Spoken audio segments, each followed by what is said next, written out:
The message came on a Tuesday morning when the sun was bright and children were walking to school and people were drinking coffee like any other day.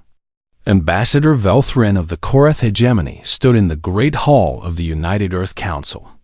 Her tall body covered in shimmering blue scales that caught the light in strange ways.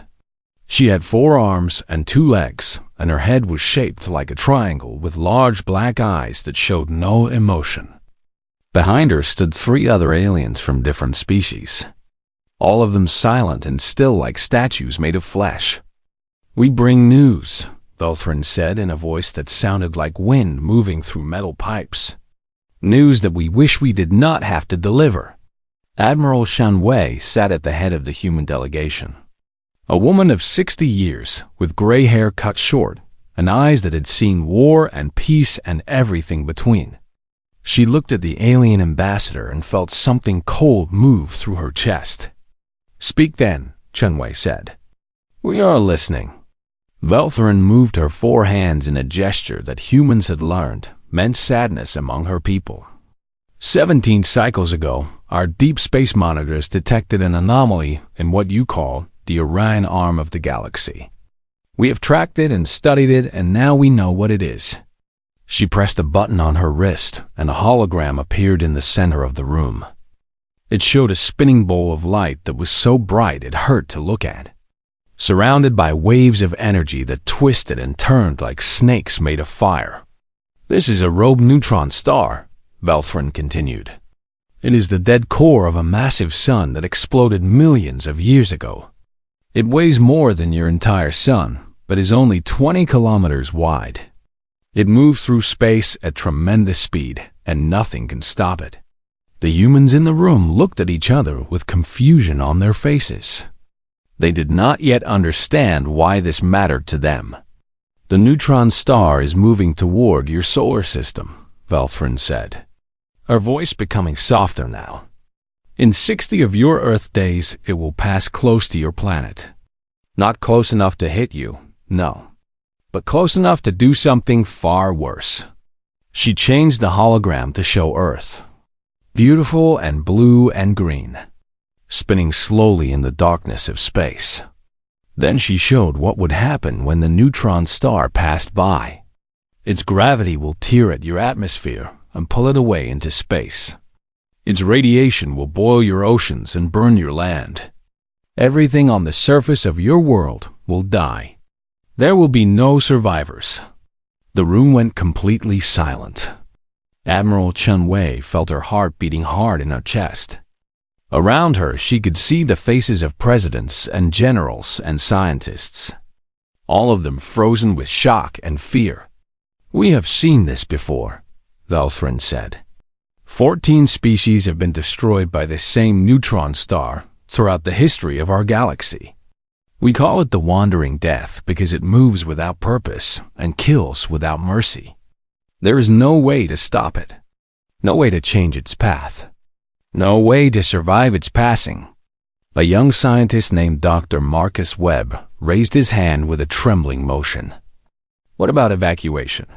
Can you help us leave Earth?" Velthrin's black eyes seemed to grow even darker.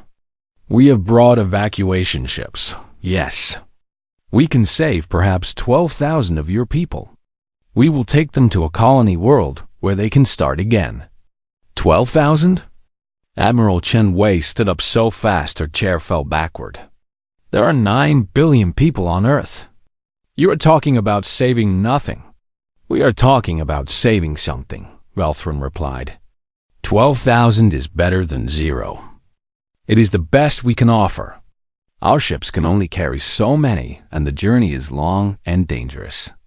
The alien ambassador walked closer to the human leaders. Her 4 hands spread wide in a gesture of helplessness. "We grieve with you. Truly we do. The Korath have watched your species grow and develop, and we have found you interesting. It brings us no joy to deliver this news." She paused and looked around the room at all the human faces.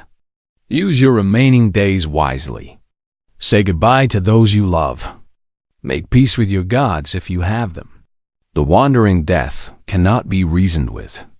It cannot be fought. It cannot be stopped. Admiral Chen Wei stood very still for a long moment. Her mind was racing through possibilities and calculations and desperate ideas.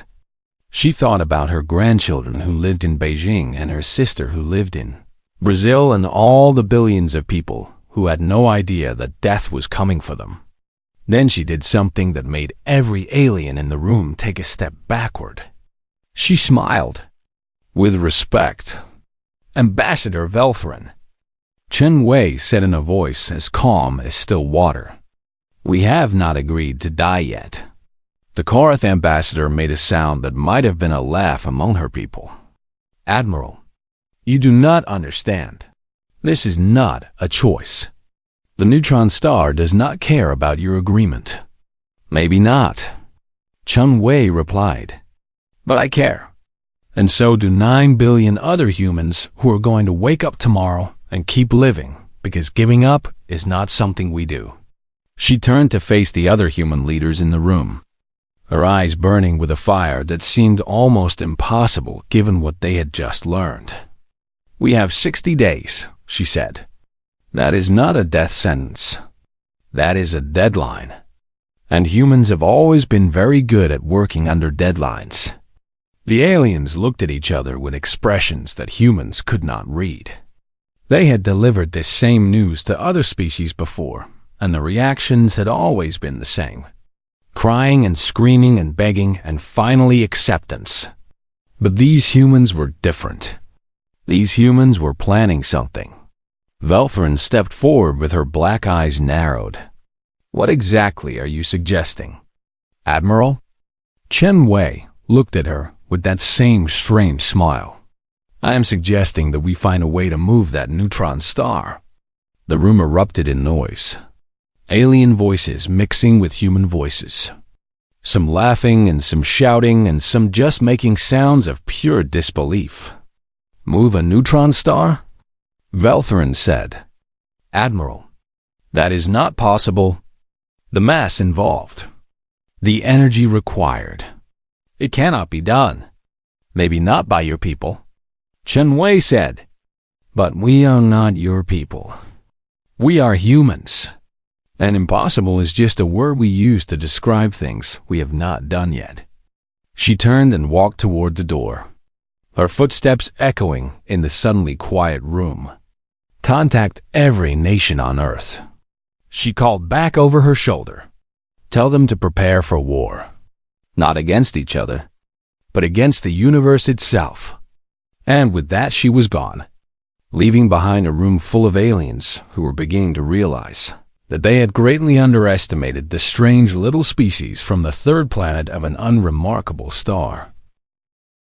Within 6 hours, every person on the planet knew about the wandering death. There was panic at first. Screaming in the streets and riots in some cities, and people crying and holding their families. But then something strange happened.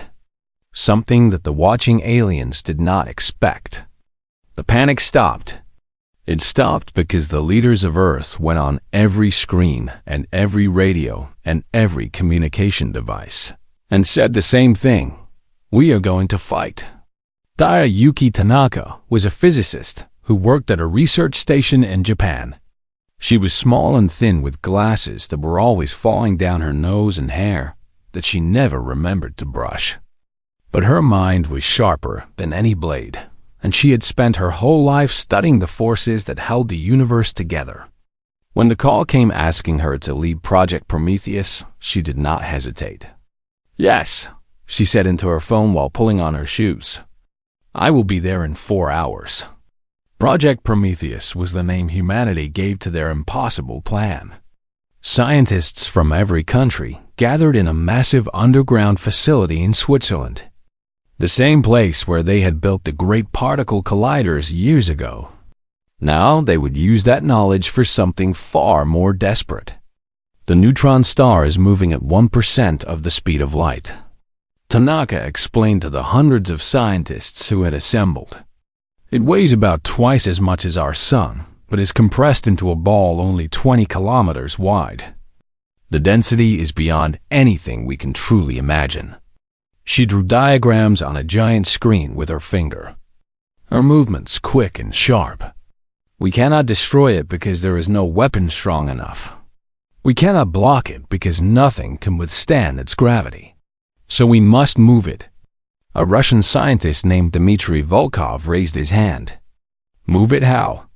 The energy required would be more than all the nuclear weapons on Earth combined. Not nuclear weapons, Tanaka said with a small smile. Antimatter. The room went very quiet. Antimatter was the most powerful substance known to science. When it touched regular matter, both were destroyed and converted completely into energy. A single gram of antimatter could create an explosion bigger than the bombs that ended the Second Great War. We do not have enough antimatter, said a Chinese scientist named Dr. Li Wei. The entire human race has only made a few micrograms in all of history. Then we will make more. Tanaka replied, We have 60 days. That is 1440 hours. That is 86,400 minutes. Every second counts, but we have enough of them if we work without stopping. She brought up new diagrams showing her plan. We will build antimatter production facilities in every country that has the capability. We will create antimatter pulse charges and load them onto ships. These ships will fly to the neutron star and detonate the charges in a precise sequence. The explosions will not destroy the star, she continued, but they will push it. Each explosion will change its path by a tiny amount. If we do it correctly, if our math is perfect, we can move the wandering death just enough that it will miss Earth. The aliens who were watching through their observation drones sent confused messages back to their home worlds. The Korathet High Council discussed the human plan for hours and then sent their conclusion. Impossible, Ambassador Velthrin told Admiral Chun Wei. Our scientists have calculated the energy requirements. You would need more antimatter than your species could produce in 1,000 years. Your scientists do not know humans. Chun Wei replied, Watch and learn. And so the aliens watched. They watched as every factory on Earth switched to making parts for antimatter production. Car factories started making containment chambers. Computer factories started making guidance systems. Food factories converted to making special materials needed for the project. They watched as enemies became friends overnight. Russia and America shared their most secret technologies. India and Pakistan worked side by side. Israel and Iran sent scientists to help each other. For the first time in human history, there were no wars anywhere on Earth. Not because people had become peaceful, but because they had found a common enemy. They watched as humans worked themselves nearly to death. Scientists stayed awake for days at a time until they collapsed and had to be carried to beds. Factory workers did double shifts and then triple shifts. Nobody complained. Nobody refused. Everybody understood that their species was fighting for survival. Dr. Tanaka did not sleep for the first 5 days of the project. She survived on coffee and energy drinks and pure determination. When she finally collapsed, her assistants carried her to a cot in the corner of the laboratory. But even in her sleep, she was mumbling equations and numbers. The antimatter production began slowly at first. On the first day, they made only a few nanograms. On the second day, they made more. By the end of the first week, they were producing milligrams, then grams, then kilograms. How are they doing this? The Korath ambassador demanded. Our calculations said this was impossible. A human engineer named James Cooper heard her question and laughed. Your calculations assumed we would follow safety protocols and work regular hours and take breaks. We are not doing any of those things. We are burning through our equipment and burning through ourselves because we do not have time to be careful. The ships were being built at the same time. Every shipyard on Earth was working at maximum speed, putting together vessels that were ugly and simple but functional. They did not need to be pretty. They just needed to fly to the neutron star and deliver their deadly cargo. 412 ships were completed in 45 days. Some were military cruisers that had been converted for the mission. Some were cargo ships with engines attached. Some were new constructions built from whatever materials were available. They called the fleet the Vanguard. The crews were volunteers. Every single one of them. When the call went out for pilots and engineers and technicians, more than 10 million people signed up. Choosing only a few thousand from so many was one of the hardest things the military leaders had to do. On the day before the launch, Admiral Chen Wei stood before the assembled crews. They filled a massive hangar. Men and women from every country and every background, united by their willingness to die for their world. I will not lie to you, Chen Wei said. Many of you will not come back. The neutron star is a monster of gravity and radiation, and you will be flying into its mouth. But your sacrifice will save 9 billion lives. Your names will be remembered for as long as humans exist. She paused and looked at all of their faces, young and old, scared and brave. Are you ready? 4,000 voices answered as one. Yes. And in orbit around Earth, the alien observers send a simple message to their governments. They are actually going to try it. The humans are actually going to fight a neutron star. Captain Kofi Asante stood on the bridge of his ship and watched Earth grow smaller in the rear-view screen. He was a tall man with dark skin and kind eyes. Born in Ghana and raised among the stars as a pilot for the United Earth Space Force. He had flown cargo ships and passenger vessels and even a few military missions. But nothing had prepared him for this. His ship was called the Defiance, and it was the largest vessel in the Vanguard fleet. It carried 50 crew members and enough antimatter charges to create explosions that would be visible from other star systems. It also carried the hopes of 9 billion people who were watching from home. Captain, said his communications officer, a young woman named Sarah Park, who had just celebrated her 22nd birthday. We are receiving messages from Earth. Thousands of them. What kind of messages? Thank you messages, sir. People saying goodbye and wishing us luck. There are so many that our computers cannot count them all. Kofi smiled, but his heart was heavy. He knew that most of his crew would never return to see the people who were sending those messages. The mission plan was clear. Fly to the neutron star. Deliver the antimatter charges, and hope that some ships would survive to come home. His chief engineer was a woman named Petra Volkov from Russia. She was in her 40s with strong hands and a face that rarely smiled. On her wrist, she had a new tattoo, the name Anya written in beautiful letters. Your daughter? Kofi asked when he saw her looking at it. Petra nodded without speaking. Her daughter was 12 years old and living with her grandmother in Moscow. Before leaving Earth, Petra had recorded 100 video messages for Anya, one for every birthday until she turned 112.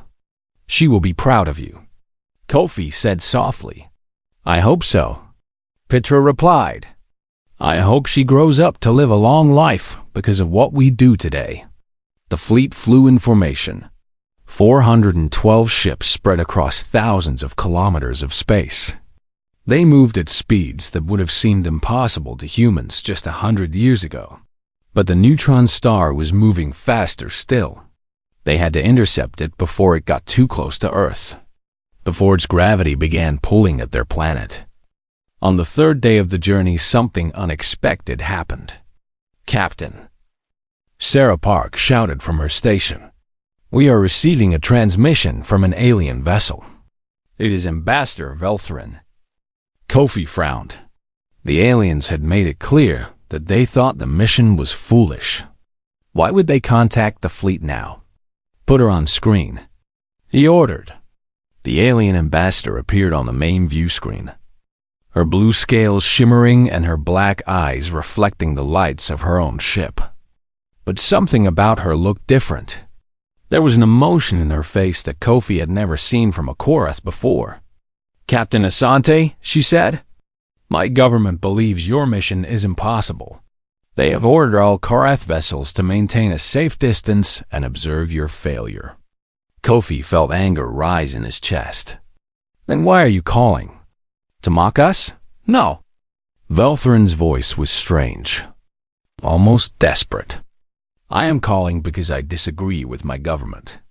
I have studied your species for 40 cycles, longer than most Korath live. I have watched you overcome challenges that should have destroyed you. I have seen you turn disasters into victories through nothing but determination and courage." She leaned closer to her camera, her black eyes intense. "I do not believe you will fail. And even if you do, I do not believe you should face this alone. I am requesting permission to join your fleet with my personal vessel." Kofi was so surprised he could not speak for a moment. Behind him, he heard his crew whispering to each other, equally shocked. "You would defy your own government?" He finally asked. "Yes," Velthrin replied, "because some things are more important than following orders. You humans have taught me that." Before Kofi could respond, more signals began appearing on his screens. Sarah Park was almost bouncing in her seat with excitement. "Sir, more alien ships are powering up. 12 of them. No, 15. No, 23. They are breaking formation from the observation fleet." The view screen split to show multiple faces. Aliens from 6 different species that humanity had met since joining the galactic community. There was a Kreth with its 4-stalked eyes, a Mulvery with its crystalline skin, a Then with its feathered body and sharp beak. "We volunteer," the Kreth captain said in its clicking voice. "The Wandering Death killed 3 of our colony worlds 10,000 cycles ago. We have waited a long time to fight back. We volunteer," the Mulvari captain added, its voice like singing glass. "Your courage shamas us. We will not let you face this monster alone." One by one, the alien captains pledged their ships and their lives to the human mission. By the end of the hour, 27 alien vessels had joined the Vanguard fleet. Kofi felt tears in his eyes, though he tried to hide them. "Welcome to the Vanguard," he said to all of them. "Try to keep up. We move fast." Ambassador Velthrin made that sound again that might have been a laugh. "We've been trying to keep up with humans for 40 cycles. Captain, I do not think we ever will." The fleet flew on. 439 ships now, human and alien together. All of them headed toward the same impossible destination. On the 10th day, they saw it for the first time. The neutron star appeared on their long-range sensors as a point of light brighter than anything should be. Even from millions of kilometers away, they could feel its presence. A wrongness in space itself. Gravity twisted and warped by something that should not exist. "It is beautiful," Petra whispered. "In a terrible way. It is death," Kofi replied. "And we are going to teach death to fear us." He pressed the button that opened communications to the entire fleet. "All ships. This is Captain Asante. We are approaching the target. In 12 hours, we will begin the attack sequence. Check your equipment. Check your charges. Check your courage." He paused and looked at his crew. At Sarah with her young face full of fear and hope. At Petra with her daughter's name on her wrist. At all of them who had chosen to be here. Remember why we fight. Remember who we fight for. 9 billion people are counting on us, and we will not let them down. Across the fleet, 4,000 voices shouted as one. A war cry that echoed through the darkness of space. They were scared. They were probably going to die. But they were human. And humans did not give up without a fight. It was only 20 kilometers wide, but it glowed with the light of a million suns. Streams of energy poured from its surface, twisting magnetic fields that could tear a ship apart like paper in a hurricane. The space around it bent and warped. Stars behind it appeared in strange positions because even light could not travel straight near such massive gravity. Captain Kofi Asante looked at it and felt his hands begin to shake. He gripped the arms in his command chair and forced himself to be calm. His crew needed him to be strong. Even if his heart was beating so hard, he thought it might break through his chest. All ships report ready, Sarah Park announced from her station. Her voice was steady, but Kofi could see the fear in her young eyes. Wave 1 is prepared for deployment. The plan was simple in concept, but impossible in execution. Ships would fly toward the neutron star in waves, getting as close as they could before the gravity became too strong. Each ship would release its antimatter charges at precisely calculated points. The explosions would push against the neutron star and change its path by tiny amounts. Wave 1, Kofi said into the fleet-wide communication system. Begin your approach. Good luck and Godspeed. 120 ships broke formation and flew toward the monster. On the bridge of the Defiance, everyone watched in silence as the first wave got closer and closer to the neutron star. The ships were small dots on the view screen, brave little lights flying towards something that wanted to destroy them. The first ship to die was called the Courage from Brazil. It happened so fast that nobody could even scream. 1 second, the Courage was flying steady. The next second, the gravity pulled at it and twisted it and crushed it into nothing. The antimatter charges detonated early, creating a flash of light that was visible across the entire fleet. Courage is down, someone shouted. Santiago is down. Northern Star is down. Ships were dying faster than anyone had predicted. The neutron star's gravity was stronger than their calculations had shown, reaching out further and grabbing vessels before they could release their charges. But some ships made it through. The Jakarta from Indonesia released its charges at the perfect moment. The antimatter exploded against the surface of the neutron star and pushed. The Motherland from Russia followed. Then the Freedom from America. Then the Unity from the European Federation. It is working. Dr. Tanaka's voice came through the communication system from her observation post far behind the battle. The star is moving. Keep going. Wave 1 lost 63 ships. But the survivors had proven that the plan could work. The neutron star had shifted, only by a tiny amount, but it had shifted. Wave 2, Kofi commanded. Launch now. Another 120 ships flew into the maelstrom. Wave 2 did better because they had learned from Wave 1. They knew where the gravity was strongest, and they adjusted their paths to avoid it. They lost only 41 ships and delivered even more antimatter than the first wave. The calculations are holding, Dr. Tanaka reported. If this continues, we will achieve the required deflection. Send Wave 3. Wave 3 launched with 97 ships, including some of the alien vessels that had joined the fleet. The Korath Ambassador Velthrin led a squadron of alien ships on a daring run that got closer to the neutron star than any previous attempt. Velthrin, Kofi shouted when he saw how close she was going. Pull back, you are too close.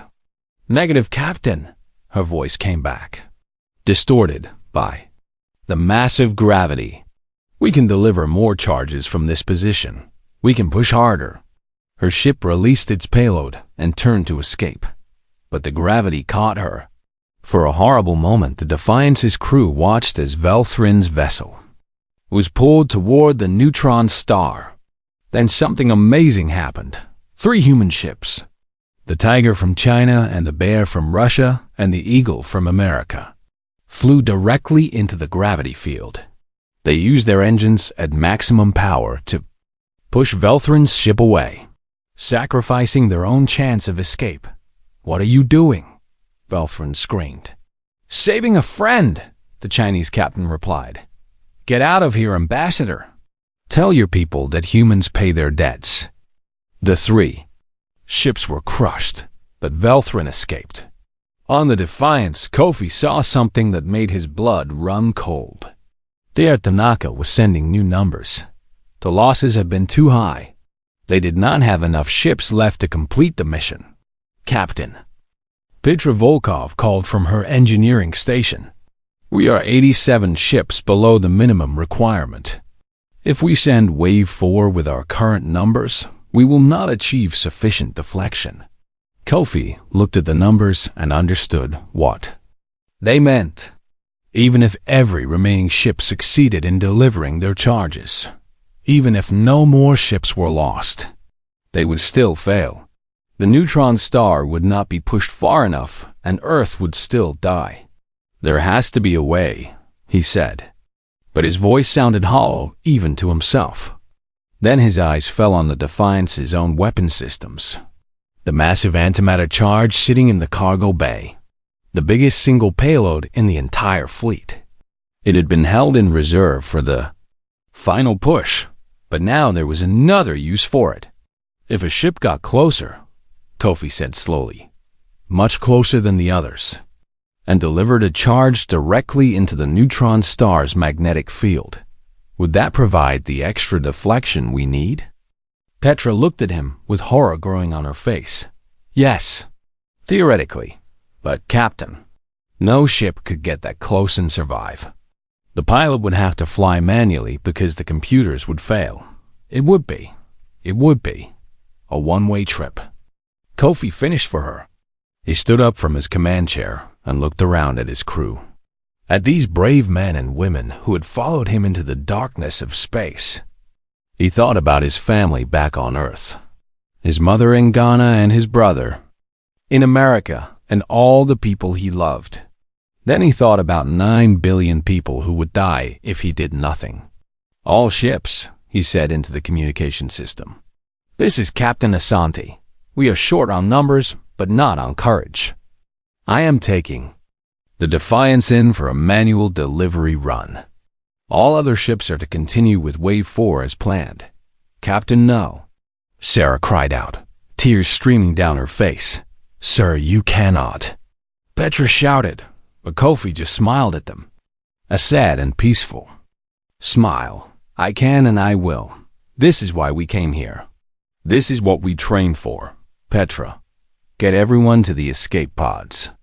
I will fly the Defiance in alone. Then I stay with you." Petra declared, "You cannot fly this ship and deliver the charges without help." "I stay too," said Sarah. One by one, every crew member on the bridge declared that they would not leave. Kofi looked at them with pride and love and terrible sadness. "You fools," he whispered. "You beautiful, brave fools." He sat back down in his chair and took the controls. "Then let us make history." The Defiance dove toward the neutron star, its engines screaming and its hull groaning. Alarms went off everywhere as systems began to fail. The gravity pulled at them, tried to crush them, tried to stop them. But Kofi flew like he had never flown before. He twisted and turned and pushed through the magnetic fields. The view screen showed nothing but blinding light, the neutron star filling everything, becoming everything. "Now, Petra," he shouted, "release the charge." Petra hit the button, and the massive antimatter payload flew away from the Defiance, heading straight for the heart of the monster. "All hands brace for impact," Kofi yelled. The explosion was brighter than a supernova, brighter than anything humans had ever created. It lit up the entire sector of space, visible from planets millions of kilometers away. On the observation ships far behind the battle doctor, Tanaka watched her instruments, with tears running down her face. "It worked," she whispered. "The neutron star is deflecting. Earth is saved." But the Defiance was gone. consumed by the very explosion it had delivered. Or so everyone thought. They had been told that the neutron star would pass close to their world on this day. They had been told that everything would be decided in the next few hours. Either humanity would survive or humanity would end. There was no middle ground. In cities and villages and farms and mountains, 9 billion people held their breath. The sky began to change. At first, it was just a slight brightening on the horizon, like a second sunrise. Then the light grew stronger, and colors appeared that humans had never seen before. Strange purples and impossible greens and reds that seemed to vibrate with energy. The neutron star was passing, but it was passing at a safe distance. Da Tanaka stood in the control center in Switzerland and watched her instruments with shaking hands. The numbers were perfect. The deflection had worked exactly as planned. The wandering death was missing Earth by millions of kilometers. Close enough to create a beautiful light show, but too far to cause any harm. "We did it," she whispered. Then louder, "We did it. Earth is safe. Humanity survives." The cheering began in that control room and spread across the planet. People screamed and cried and hugged each other. Strangers danced in the streets. Old enemies shook hands and wept together. Humanity had faced extinction and refused to accept it. But the celebrations were mixed with grief.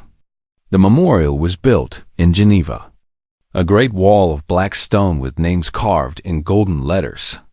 Each name belonged to a crew member of the Vanguard who had not come home. 12,847 names in total. Humans and aliens who had given their lives so that others could live. At the very top of the wall, in the largest letters, was written, "Captain Kofi Asante and the crew of the Defiance." Admiral Chen Wei stood before the memorial and spoke to the crowd that had gathered. Millions watching in person and billions more watching on screens around the world. These heroes did not die, she said. They transformed. They became something greater than flesh and blood. They became the shield that protected our world, the fire that pushed back the darkness, the courage that refused to be extinguished. She paused and wiped tears from her eyes. We will never forget them. Their names will be spoken for as long as humans exist. And someday, when we reach other stars and build new worlds, we will name those worlds after them. The crowd was silent, honoring the dead with their stillness. Then something incredible happened. A voice came through the communication systems. Weak and distorted, but unmistakable. "Hello? Can anyone hear me? This is the escape pod from the Defiance. Is anyone out there?" Admiral Chen Wei felt her heart stop. "Identify yourself." "This is Lieutenant Petra Volkov. I have 83 survivors from the Defiance. We ejected just before the explosion. Our pod was damaged, and we lost communications, but we are alive. Please send rescue ships." The silence lasted only a moment before the entire memorial site erupted in screaming joy. 83 survivors. Not everyone from the Defiance had died. The rescue ships found them drifting in space, their tiny pod battered and broken but still holding together.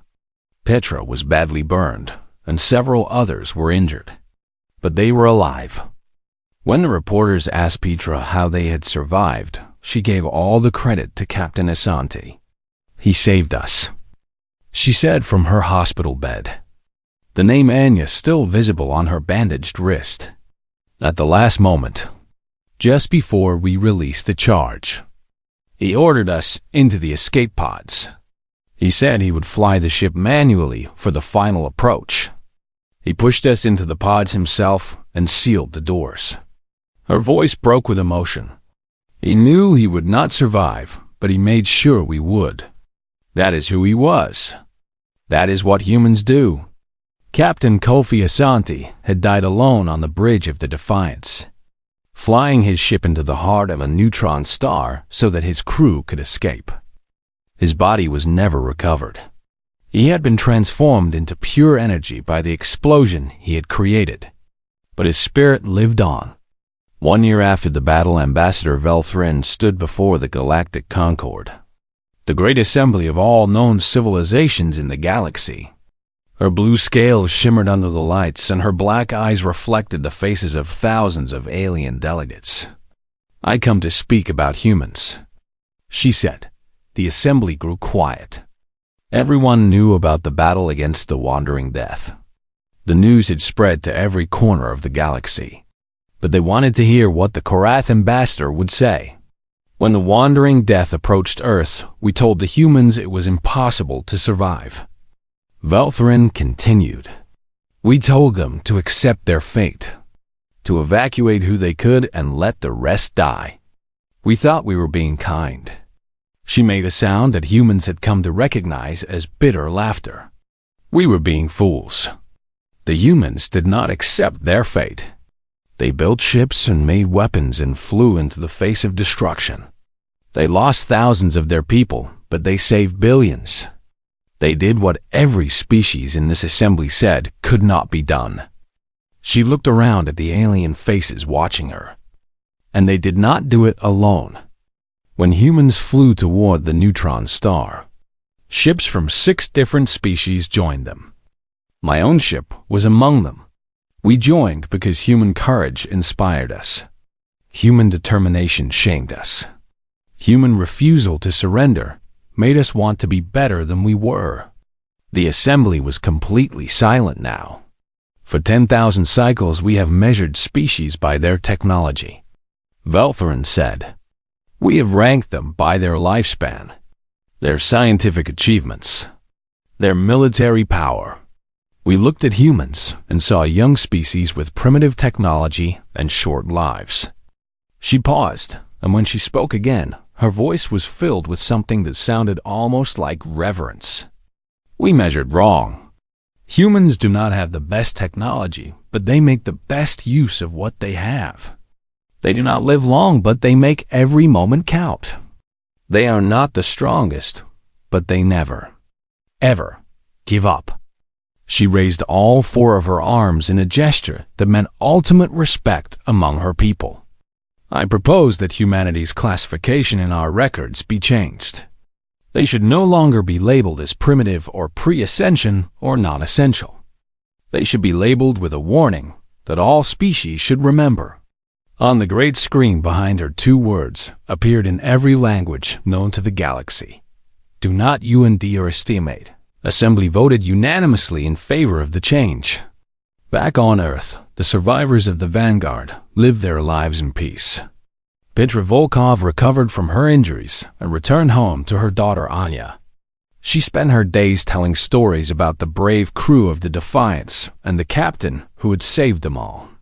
Sarah Park became a teacher, training the next generation of pilots who would one day explore the stars.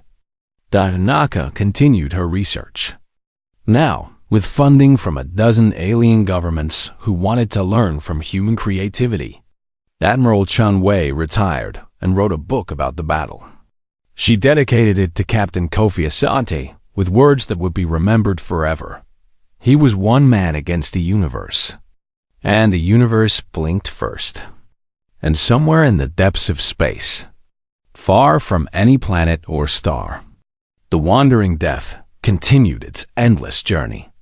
But now there was a mark on it, a scar where human antimatter had struck it, a reminder that one small species on one small planet had fought back and won. The neutron star had destroyed 14 civilizations in its long existence, but it had not destroyed the 15th, because humans do not go quietly into the night.